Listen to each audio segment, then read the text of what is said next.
नमस्कार विद्यार्थी मित्रांनो, आपण सर्व आहे डॉक्टर गजानन वाकोडे या यूट्यूब चॅनलवर। याच्या आधीच्या लेक्चरमध्ये आपण पाहिलेलं आहे की बक्सारचं युद्ध झालेलं आहे आणि बक्सारच्या युद्धानंतर बंगालचे गव्हर्नर आणि गव्हर्नर जनरल या टॉपिकच्या अंतर्गत आपण आज सर्व विषय पाहणार आहोत। परंतु त्याआधी मला तुम्हाला सांगायचं आहे की तुमच्या टार्गेटपासून तुम्ही विचलित होऊ नका। कसं आहे, मुलगी जर मुलाच्या मागे लागली तर त्याला म्हणतात ऑफर, मुलगा मुलीच्या मागे लागला त्याला म्हणतात लोफर। पण ह्या दोन्ही गोष्टीचा जो विचार करत नाही तोच होते बेटो एमपीसीचा टॉपर। ह्या सगळ्या गोष्टी तुम्हाला माहीत आहे। म्हणून या सर्व गोष्टी सोडून तुमचं टार्गेट, तुमचं एम याच्याच भोवती लक्ष केंद्रित करून तुम्ही तुमच्या यशाकडे वाटचाल केली पाहिजे। तुमच्या आयुष्यातील 3-4 वर्ष द्या, त्याच्यानंतरही तुम्हाला यश मिळालं नाही तर प्लॅन बी तयार ठेवा आयुष्यात। झोल खायची नाही, चटणी भाकर खाल्लीच चालेल पण झोल खाऊ नका। आणि इतिहास शिकवायला मी तुम्हाला आहेच।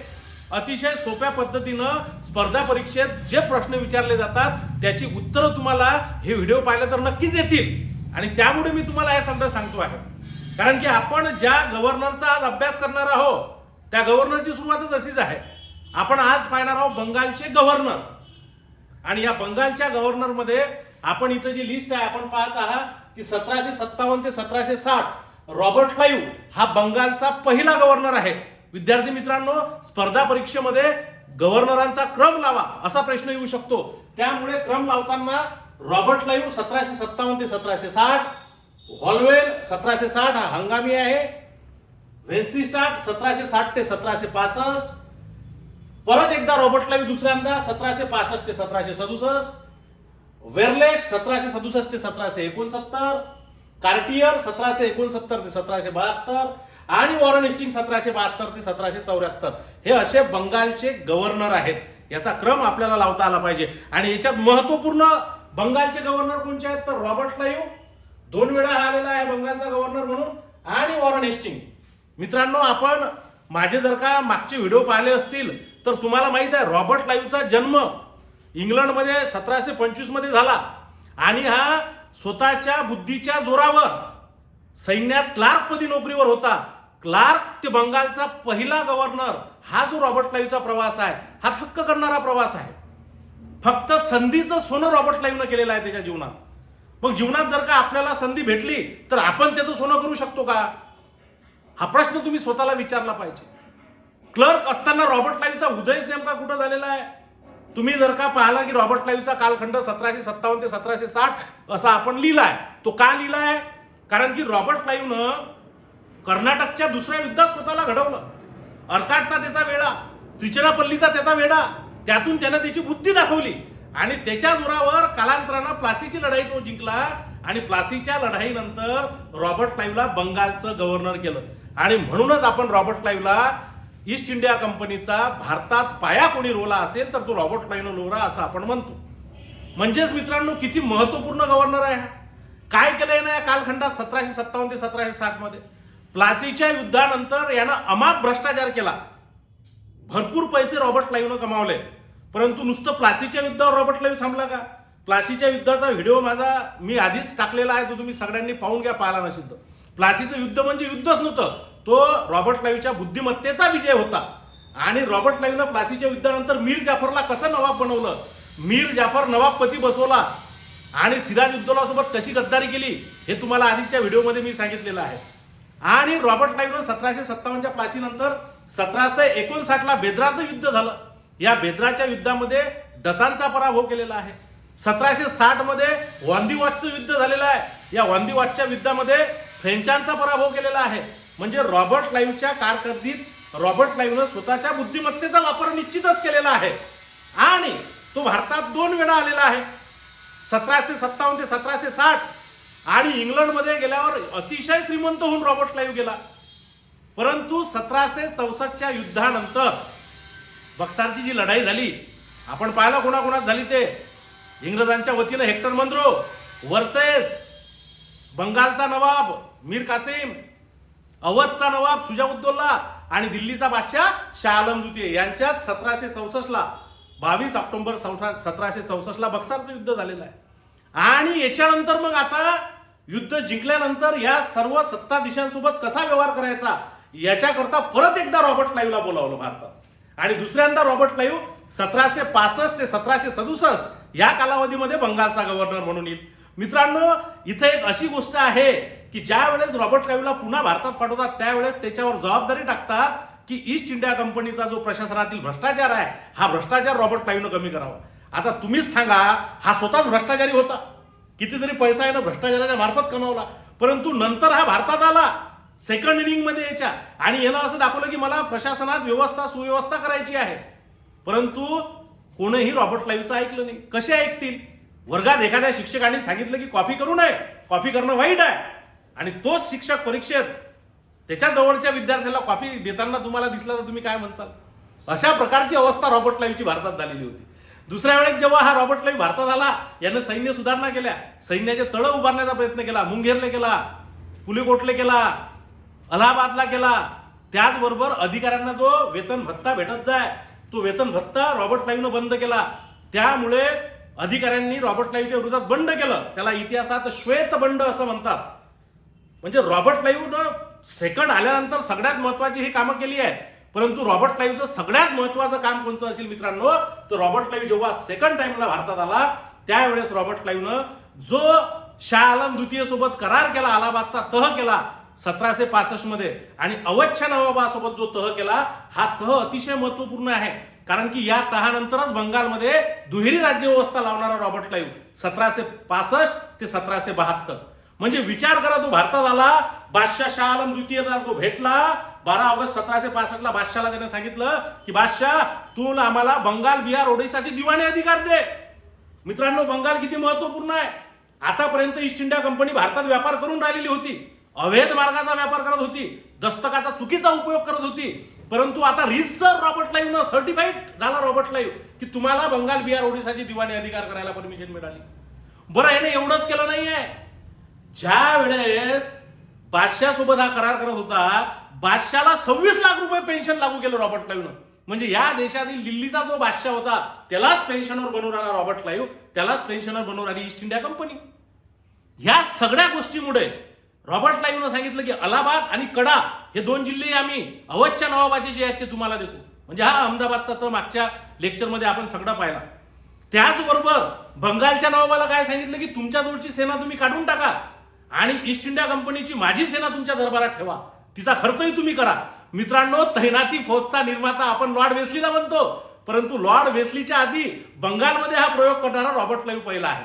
आणि रॉबर्ट क्लाइव्हच्या आधी कोण प्रयोग केला या अशा प्रकारच्या सिस्टीमचा, तर फ्रेंच गव्हर्नर डुप्लेने केलेला आहे. म्हणजे रॉबर्ट क्लाइव्हनं एकंदरीत दिवाणी अधिकार घेतले.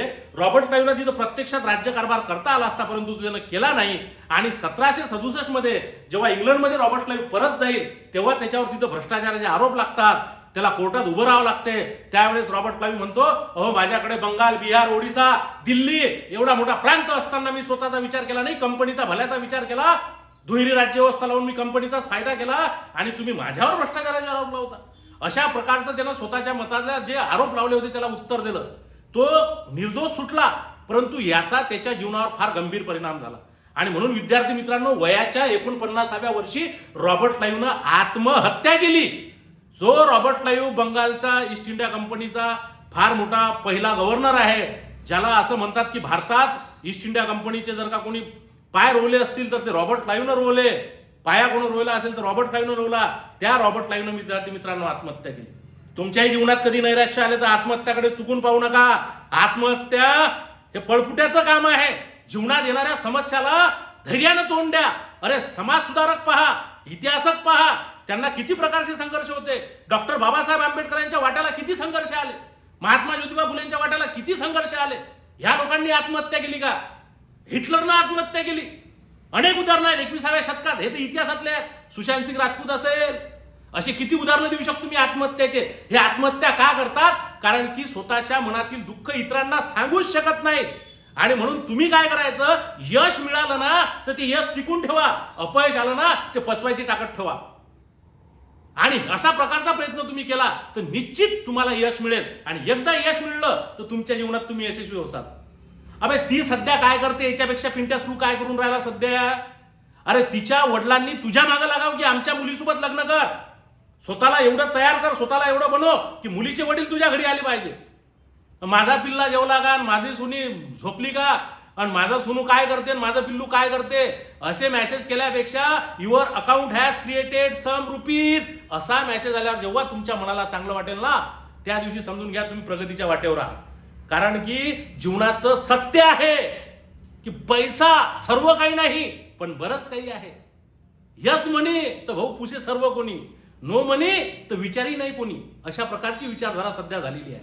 आणि त्यामुळे तुम्ही तुमच्या जीवनाच्या दृष्टिकोनाकडे सकारात्मक पहा, विचार चांगले करा आणि आत्महत्या हा विचार अजिबात येऊ देऊ नका. रॉबर्ट लाईव्हने ती केली, त्याला अनेक कारण आहेत. त्याला अफूचं व्यसन लागलं होतं, त्याचं डोकं दुखत होतं आणि अशा अनेक कारणामुळे रॉबर्ट लाईव्हने आत्महत्या केली.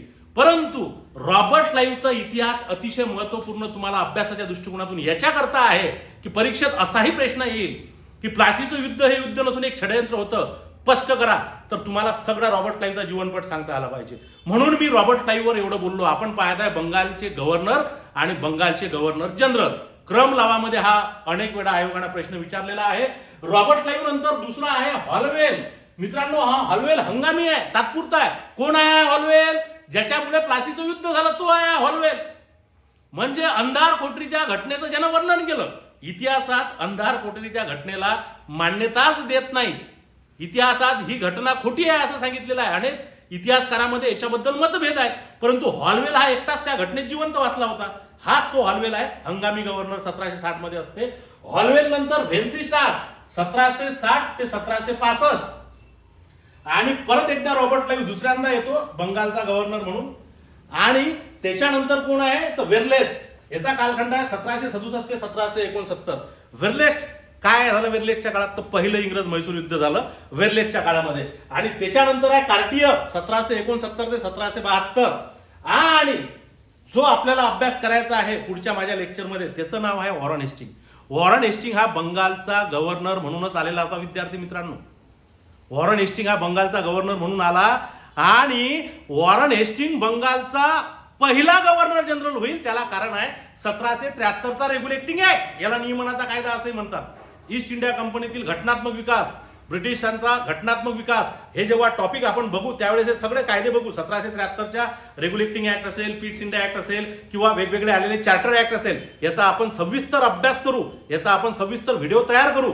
परंतु वॉरन हेस्टिंग बंगालचा पहिला गव्हर्नर जनरल का होते तर 1773च्या रेग्युलेटिंग ऍक्ट मध्ये पदात बदल होते आणि बंगालच्या गव्हर्नर ऐवजी बंगालचा गव्हर्नर जनरल असं त्याला म्हणणार.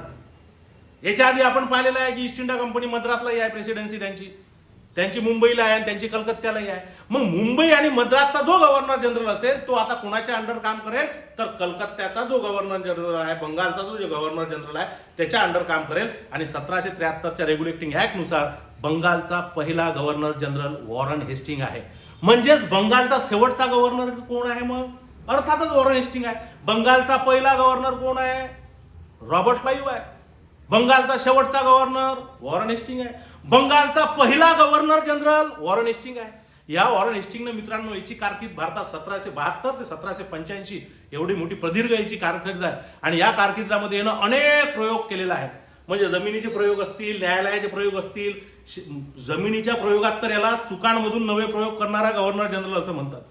आणि या वॉरन हेस्टिंगनं भारतात कोणकोणचे बदल केले, वॉरन हेस्टिंगची कारकीर्द कशी होती, हे आपण माझ्या पुढील व्हिडिओमध्ये बंगालचे गव्हर्नर जनरल या टॉपिकच्या अंतर्गत सगळं पाहू. आज आपण सगळं एकाच व्हिडिओमध्ये बंगालचे गव्हर्नर पाहिलेले आहे. विद्यार्थी मित्रांनो, मी व्हिडिओ छोटे याच्यासाठी तुम्हाला टाकत आहे, कालांतरानं आपले 1-1, 1.5 तासाचे व्हिडिओ येतील.